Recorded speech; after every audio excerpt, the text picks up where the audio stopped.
Hello বন্ধুরা, good morning. সবাই কেমন আছো? আশা করছি যে যেখান থেকে আমার এই ভিডিওটা দেখছো সবাই ভালো আছো, সুস্থ আছো। আমার পরিবারের নতুন আরও একটি ব্লগে তোমাদেরকে অনেক স্বাগত আর অনেক ভালোবাসা। এখন বাজে ওই সকাল 7:30। এখন থেকেই তোমাদেরকে সাথে নিয়ে ব্লগটা শুরু করছি।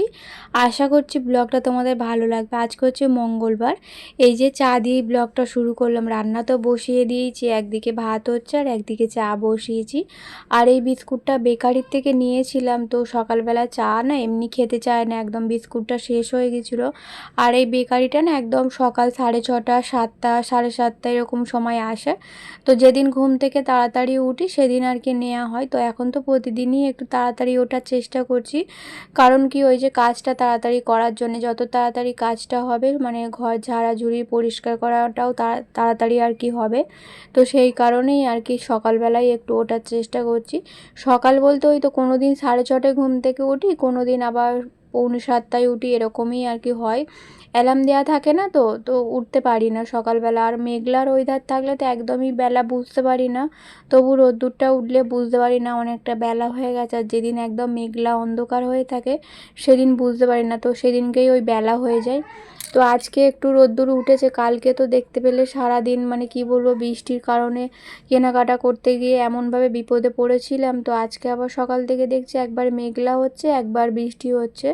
তো মেঘলা হোক আর বৃষ্টি হোক, আজকে আমার অনেক কাচার আছে, কারণ কাচার প্রচুর জড়ো হয়ে আছে। ওই যে কালকে আমরা গিয়েছিলাম সেই সব জামা কাপড়, তারপরে হচ্ছে বিছানার চাদর, তারপরে অনেক কাচার আছে। তো সেগুলো আর সবগুলো আজকে হবে না।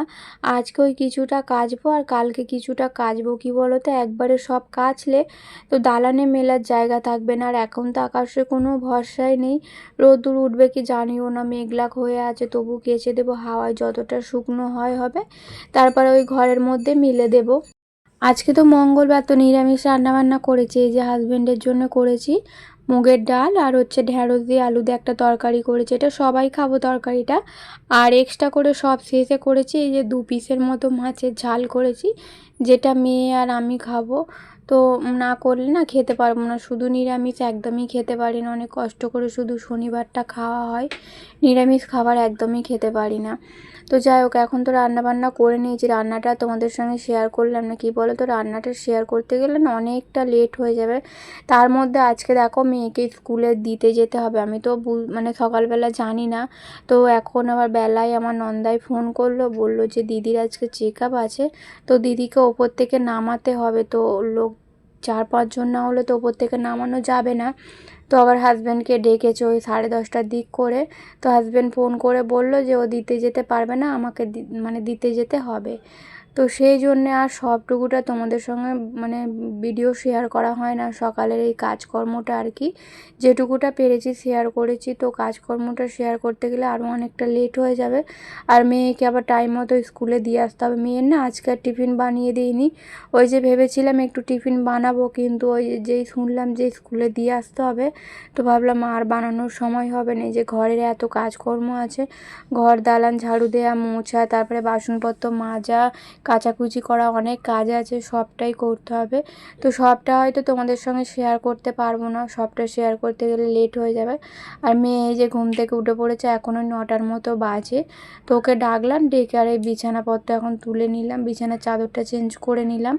অনেক দিন হয়ে গেছে বিছানার চাদরটা চেঞ্জ করা হয়নি। তো এই যে চাদরটা পাচ্ছি, ভাবছি এখন আর তুলবো না, মানে ওই পুজোর সময় করে তুলবো। 1 সপ্তাহ তো থাকে একটা চাদর, ওই 1 সপ্তাহে থাকবে, মানে যেদিন ওই ঘর ঝাড়বো সেদিনকে আর কি তুলে দেবো। তো কাজ যতদিন না হচ্ছে ততদিন তো ঘর ঝাড়াঝুড়ির কাজ করতে পারছি না। তো দেখি বৃহস্পতিবার করে কাজটা করে নেওয়ার চেষ্টা করছি, সেই জন্যই আর কি একটু তাড়াতাড়ি করে কাজটা করছি, যাতে বৃহস্পতিবার আর কি কমপ্লিট করতে পারি। তো আরও তাড়াতাড়ি হয়ে যেত। কী বলো তো, সোমবার তো কাজ করিনি, সারাদিন ওই মানে শপিং করতে গিয়ে কেনাকাটা করতে গিয়ে সময় চলে গেছে, বাড়ি এলাম সন্ধেবেলা।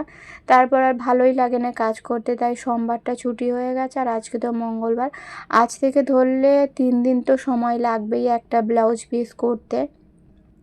তো যাই হোক, সেই বৃহস্পতিবারে হয়তো হবে কাজটা। আজকে মঙ্গলবার বুধবার বৃহস্পতিবার 3 দিন।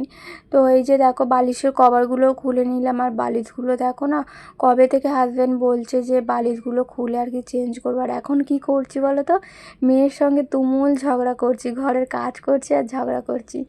কি হয়েছে বলো তো, সকালবেলা ঘুম থেকে উঠেই বলছি যে শ্যাম্পু দেবো। তো আমি বলছি যে আমি এক্ষুনি পাতকতলায় নামবো, তোকে আজকে আর শ্যাম্পু দিতে হবে না, এমনিতেও অনেকটা লেট হয়ে গেছে শ্যাম্পু দিয়ে, আর তারপর হচ্ছে পুজো করতে হবে ওকে। তো ওকে বললাম আজকে করতে হবে না, কারণ পুজো করতে হবে, কালকে তোর স্কুল ছুটি থাকবে, কালকে করে নিবি। ও কিছুতেই শুনবে না, সমানে তর্ক করে যাচ্ছে, না আমি আজকেই শ্যাম্পু করব, না আজকেই শ্যাম্পু করব। সেই নিয়ে আর কি দুজনের তুমুল ঝগড়া চলছে এখন। তো এখনও পর্যন্ত ঝগড়া থামেনি। তো ওই দিক থেকে ও বকবক করছে, আমি এদিক থেকে চেল্লাচ্ছি। তো শেষমেশ যখন একটু তেড়ে গেলাম মারার জন্যে, মারি না তো মারার জন্যে তেড়ে গেলাম, তখন একটু কাজটা হলো। তো আজকে দেখো এমনিতেই 9:30 মতো বেজে গেছে, তার মধ্যেও যদি শ্যাম্পু করে তারপর হচ্ছে পুজো করবে, অনেকটা লেট হয়ে যাবে। আর আমি ওদিকে পাতকতলায় সব নামিয়েছি কাচাকুচি করব বলে। তো যাই হোক, তো বিছানাটা গুছিয়ে আর তোমাদের সঙ্গে ব্লগ শেয়ার করতে পারিনি। তারপরে ওই কাচাকুচি করে বাসনপত্র মেজে ঘর দালান মুছে চান করে নিয়েছিলাম, তো সবটা তোমাদের সঙ্গে শেয়ার করতে পারিনি। ভাবলাম যে থাক, এখন আর ভিডিওটা অন করব না, সমস্ত কাজকর্ম করে নিই। এখন হচ্ছে ওই সন্ধে হব আর কি, পুরোপুরি সন্ধে হয়নি, 5টার মতো বাজে। তো এই যে দেখো সকালবেলা যেগুলো কেচেছিলাম, তো সেগুলো সব শুকনো হয়ে গেছে। এখন এই যে সব না, মানে কিছুটা ভিজে আছে, আর এই যে যেগুলো শুকনো হয়ে গেছে সেগুলোই এখন ভাঁজ করে নিচ্ছি। ভাঁজ করে রেখে দিয়ে তারপরে হচ্ছে রান্নাবান্নার দিকে যাব। আজকে হচ্ছে বুড়ো রান্না আছে, মানে যাদের আর কি আজকের রান্নাটাই আর কি শেষ শেষ বলতে কি আশ্বিনের রান্না একটা আছে, যেটা হয় আশ্বিন মাসে। তো সবার ক্ষেত্রে তো আর একই নিয়ম হয় না, মানে যাদের যেমন আর কি তাদের সেরকমভাবেই আর কি রান্না পুজোটা পালন করা হয়। আমাদের যেমন মায়েদের ইচ্ছে রান্না ছিল, এখন হচ্ছে আজকে বুড়ো রান্না। তো বাজারে প্রচুর ভিড়, মাছের দোকান বলো বাজারের দোকান বলো, প্রচুর আজকে ভিড়। আর আমাদের সলপে না এই বুড়ো রান্নাটা মানে প্রত্যেকটা ঘরে ঘরে হয়। আর বিশ্বকর্মা পুজোটাও তেমন, মানে রাস্তায় বেরোনো যাবে না, চারিদিকে এত বক্স বাজে। আজকে না কালকে বাজবে, আজকে যেহেতু রান্না আর কালকে বিশ্বকর্মা পুজো। আর আমি কি রান্না করবো বলো তো এখন, তো আজকে তো কোথাও নেমন্তন্ন হয়নি, মানে ওই কালকে পান্না করতে যাওয়ার জন্য, রান্না পুজোর ভাত খেতে যাওয়ার জন্যে। প্রতি বছর তো ননদের কাছে চলে যায়, তো এবছর তো ননদের অবস্থা এরকম। তো আমার নন্দাই ফোন করে বলেছিল যাওয়ার জন্য, কিন্তু ননদের এই অবস্থার আমরা রান্না পুজো ভাত খেতে যাব। তো আমরা বলে দিয়েছি যতদিন না দিদি ঠিক হচ্ছে ততদিন আর কি যাব না, মানে এবছরটা আর যাবো না, যতদিন ঠিক হচ্ছে না মানে খেতে আর কি যাব না। ঠিক হয়ে গেলে দিদি যখন আবার নিজের হাতে রান্না করতে মানে পারবে, তখন আর কি যাব খেতে। আর আমি তো রান্না পুজোর ভাত খেতে ভীষণ পছন্দ করি, আমার খুব ভালো লাগে রান্না পুজোর ভাত খেতে। তো এবছর কোথাও নেমন্তন্ন হয়নি বলে, এই যে নেমন্তন্ন বলতে শুধু ননদই করে, আর তো সেরকম কেউ নেই আমার আর কি, আত্মীয় স্বজন আছে, আমার পিসিমণিদের রান্না পুজো আছে, কিন্তু কোনো বছর বলে না। আগে আগে বলতো, কিন্তু আগেই 1 বছর না 2 বছর বলেছিল, তারপর থেকে আর বলেই না। তো যাই হোক, সবার তো মানে অবস্থা সমান থাকে না, তো তাই জন্য। আর এখনকার বাজারে মানে নেমন্তন্ন করে খাওয়ানো মানে অনেক একটা মানে ব্যাপার, পয়সা কড়ির দিক থেকে বলছি আর কি। যেহেতু এত কিছু, শুধু তো আর মাংসর ঝোল ভাত নেমন্তন্ন করে খাওয়ানো যায় না, তো এটা রান্না পুজো, অনেক রকমের রান্না বান্না হয়। তো তো সেই জন্যে আর কি সবার ক্ষেত্রে আর কি হয় না, পয়সা কড়ির দিক থেকে আর কি ভাবলে আর কি সব সময় তো সমান অবস্থা যায় না। তো যাই হোক, নেমন্তন্ন এখন করে না, তাই জন্য আমি ঘরে নিজেই ব্যবস্থা করে নিয়েছি। কালকে আর কি রান্না পুজোর ভাত খাবো বলে কি ব্যবস্থা করেছি দেখো। এখন তো রান্না করব আলু চচ্চড়ি আর পরোটা, রাত্রিরের জন্য রান্না করব, আর কালকের জন্য এগুলো হচ্ছে রান্না করব। মানে রান্না পুজোয় আর কি যা যা হয় সবটুকুটা তো করবো না, আমার যেহেতু রান্না পুজো নেই, সবটুকুটা করাও উচিত না, যেহেতু আমাদের আছে কি না আমি জানি না আমার শ্বশুরবাড়িতে। তবে আমার বিয়ে হওয়ার পর থেকে আমি কোনোদিন দেখিনি আমাদের বাড়িতে রান্না পুজো হতে। তো তাই জন্য সব রকম করব না আর কি, যেগুলো খেতে ভালো লাগে সেইগুলোই করব। এই যে একটু আলু ভাজি, একটু পটল, একটু উচ্ছে, তারপরে হচ্ছে একটুখানি ওল ছিল, সেটা হাজব্যান্ডের জন্য ভেজে দিচ্ছি। আর মেয়ে বললো একটু ঢ্যাঁড়স ভাজা খাবে, তো একটু ঢ্যাঁড়স ভাজা করব, একদম অল্প অল্প করব। এই হচ্ছে ভাজার। আর হচ্ছে এই যে মাছ, আমার হাজব্যান্ড হচ্ছে মাছ এনেছিল সোমবারে, তো সেই মাছই আর কি রান্না করব, সবগুলোই করে নেবো। এখানে হচ্ছে 6 পিসের মতো মাছ আছে, তো আরও 2 পিস এক্সট্রা করবো। এই যে এখন এনে দিলে, এখন বলতে ওই দুপুরবেলা এনে দিয়েছিল, তো ও থেকে আর কি আরও 2 পিস এক্সট্রা রান্না করব। মোট 8 পিস আর কি রান্না করব, যেহেতু দুবেলার রান্না করে নিয়েছি। আর এই যে মাছের ঝাল করব, আর হচ্ছে এই মটর ডাল করব। তো এই মটর ডালটা রান্না পুজোর ভাতের সঙ্গে খেতে আমার ভীষণ ভালো লাগে, তাই জন্যে মা যেরকমভাবে রান্না করে আমিও ঠিক সেইভাবেই আর কি রান্নাটা করব। তো অল্পই হয়ে গেছে, আমার হাজব্যান্ড বারবার বলে দিয়েছিল ডালটা যেন একটু বেশি রান্না করে। আমার হাজব্যান্ডও না এই ডালটা খুব খেতে ভালোবাসে মায়ের হাতে, তো আমি বলেছি মায়ের হাতের রান্নার মতনই আর কি রান্না করব। মা আর কি যে মশলাগুলো দিয়ে রান্না করে, তো সেরকমভাবেই রান্না করেছিলাম। আর খেতে আমি যখন টেস্ট করলাম আর কি নুন হয়েছে কি না, তো দেখলাম খেতে পুরো একদম মায়ের হাতের রান্নার মতোই হয়েছে, বেশ ভালোই হয়েছে। আর এদিকে ডালটা বসিয়ে দিলাম, ডালটা তো একদম বিকেলবেলাতেই সেদ্ধ করে নিয়েছিলাম। আর এখন এই যে ধনে বা তারপরে হচ্ছে জিরে, মৌরি, রাঁধুনি সব রকম মশলা হাতে বেটেছিলাম, মানে ওই শিলে বেটে তারপরে ওই যে হলুদ দিয়ে, একটু তেজপাতা, শুকনো লঙ্কা আর 5 ফোড়ন দিয়েছিলাম, দিয়ে আর এই যে ডালটা ঢেলে দিলাম, দিয়ে একটু নুন দিয়ে নেব। আর ফুটে এলে, আর একটু ফুটে গেলে, একটু গলে গলে গেলে তারপরে নামিয়ে নেব। একদম শুকনো করব, যেহেতু এটা ভাতের সঙ্গে খাওয়া হবে না, মানে পান্তা ভাতের সঙ্গে খাওয়া হবে, তো একদম শুকনো শুকনো করেই রান্না করব। আর এদিকে ভাত এখনও হতে বাকি আছে, তো রান্না পুজো বলতে এই রান্না করব। রান্না পুজো না, আমি খেতে ভালোবাসি বলেই আর কি রান্নাটা করা হচ্ছে। তো 3-4 রকমের ভাজা, ডাল, মাছের ঝাল আর ভাত, এই হচ্ছে। তো আমার হাজব্যান্ড প্রথমে বলেছিল যে তুমি কি রান্না পুজো করছো নাকি। আমি বললাম যে আমাদের কি রান্না পুজো আছে, রান্না পুজো করবো। আর রান্না পুজো করতে গেলে আরও কত রকমের রান্না আছে, তো আমাদের যেহেতু নেই, তো আমি করব না।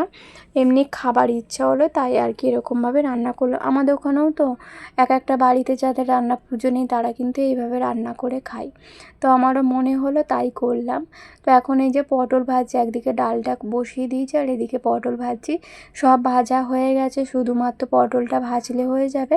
পটলটা না, ঢ্যাঁড়সটাও আছে, পটলটা আসলে 4টে করে দিয়ে ভাজছি, তো তাই জন্য দেরি হচ্ছে। আসলে কি বলো তো, পটল মানে পটলটা আর কি বেশি তেল দিয়ে ভাজলে কী হয় বলো তো, তেলটা কালো হয়ে যায়, সেই তেলে না আর কিছু ভাজতে ভালো লাগে না, তাই জন্যে অল্প তেল দিয়ে একদম 4টে করে পটলগুলো ভেজে নিয়েছি। আর ঢ্যাঁড়স ভাজাটা করলে হয়ে যাবে। তারপরে ওই কড়াই মাছের ঝালটা করে নিয়ে ভাতটা এই যে বসাবো, ডালটা নাবিয়ে নিয়েই ভাতটা বসাবো। আর আজকে একটু ভাতের চালটা একটু বেশি নিয়েছি, কী বলো তো, আমার এরকম ভাত খেতে খুব ভালো লাগে, তো তাই জন্য একটু বেশি করেই চালটা নিলাম। আর দুবেলার জন্য, তো আমার হাজব্যান্ডও এরকম পান্তা ভাত খেতে খুব ভালোবাসে। মাঝে সাঝেই আমাদের ঘরেতে আর কি গরমকালের কথা বলছি, যখন আর কি ইচ্ছা হয় মাঝে মাঝে এরকম আগের দিন রাত্রিবেলা ভাত বানিয়ে রেখে দিই, পরের দিন আর কি খাওয়া হয়। যখন ইচ্ছা হয় আলু সেদ্ধ দিয়ে, তেল লঙ্কা দিয়ে, তারপরে হচ্ছে চপ, পেঁয়াজ সব রকম মাখিয়ে খাওয়া হয়, বেশ ভালো লাগে জানো তো। গরমের সময় গরম ভাত খাওয়ার থেকে মানে জল ঢালা ভাত খেলে, পান্তা ভাত খেলে পেটটা ঠান্ডা হয়। আর পান্তা ভাত খেতে তো আমার ভীষণই ভালো লাগে। মায়ের কাছে গেলেই মাকে বলি একটু বেশি করে চাল নিতে, সকালবেলার টিফিনে পান্তা ভাতই খাই। আসলে কী বলো তো, ছোটোবেলার অভ্যাসটা রয়ে গেছে, যেমনভাবে মানুষ হয়েছি আর কি, এখন কি আর এলেও মানে শহরেতে এলেও কি আর আগের এগুলো চেঞ্জ হয়, যেগুলো আর কি যেভাবে মানুষ হয়েছি। যাই হোক, তো এখানে এসেও কিন্তু আমি পান্তা ভাত খাই। তো শহরে বিয়ে হয়েছে বলে এই নয় যে গ্রামের যে অভ্যাসগুলো ছিল সেগুলো সব ভুলে গেছি। তো যখন আমার ইচ্ছা হয় তখনই আর কি একটু বেশি করে চাল নিয়ে নিই, তো সকালবেলার টিফিনে পান্তা খেয়ে নিই।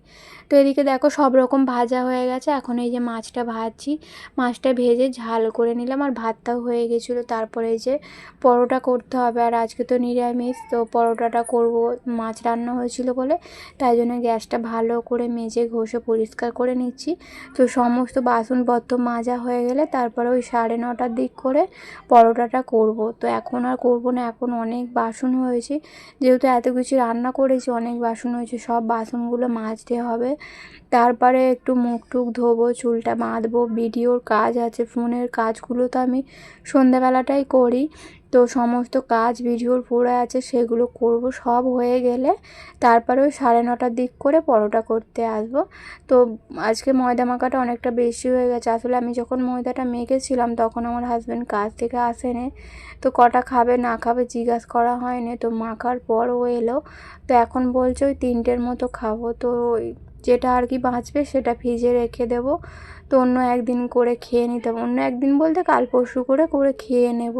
কালকে তো আর খাওয়া হবে না, কালকেও সকালবেলায় পুজো টুজো আছে, মানে ওই কালকে যেহেতু সংক্রান্তিতে তো মনসা পুজো হয়, তাই জন্যে। তো এদিকে দেখো রাত্রিবেলা এখন কি করছি বলো তো, এই যে গাছগুলো একটু বৃষ্টির জল না লাগালে মনে হচ্ছে যে গাছটা মরে যাচ্ছে, জানো তো। তো এই একমাত্র এই গাছটাই অনেক দিন আর কি বেঁচেছে। তো আজকে হঠাৎ করে দেখছি, হঠাৎ করে তো আর হয় না, হচ্ছে 2-3 দিন ধরে হচ্ছে। তো আজকে আমার চোখে পড়লো, দেখছি যে একদম কচি কচি পাতা যেগুলো বেরোচ্ছে সেই পাতাগুলোও দেখছি শুকনো হয়ে গেছে। তো ভাবলাম একটুখানি বৃষ্টি হয়েছিল ঝিরঝির করে, যদি রাত্রিরে আর কি বৃষ্টি হয়, তো সেই কারণেই গাছগুলো আর কি বার করে রাখছি। দেখবে বৃষ্টির জল গাছে দিলে না বেশ ভালো গাছগুলো হয় আর কি। তো এই ঘরের কাজের ঘরের জানালা টানালা বন্ধ করে দিচ্ছি, কাজকর্ম তো সব হয়ে গেছে সংসারের। তো এখন এই যে মুখ হাত পাটা ধুয়ে চুলটা বেঁধে একটু বসবো পাখার তলায়। তো বন্ধুরা চলো আজকের ব্লগটা এই পর্যন্তই, দেখা হবে নতুন ব্লগে, টাটা।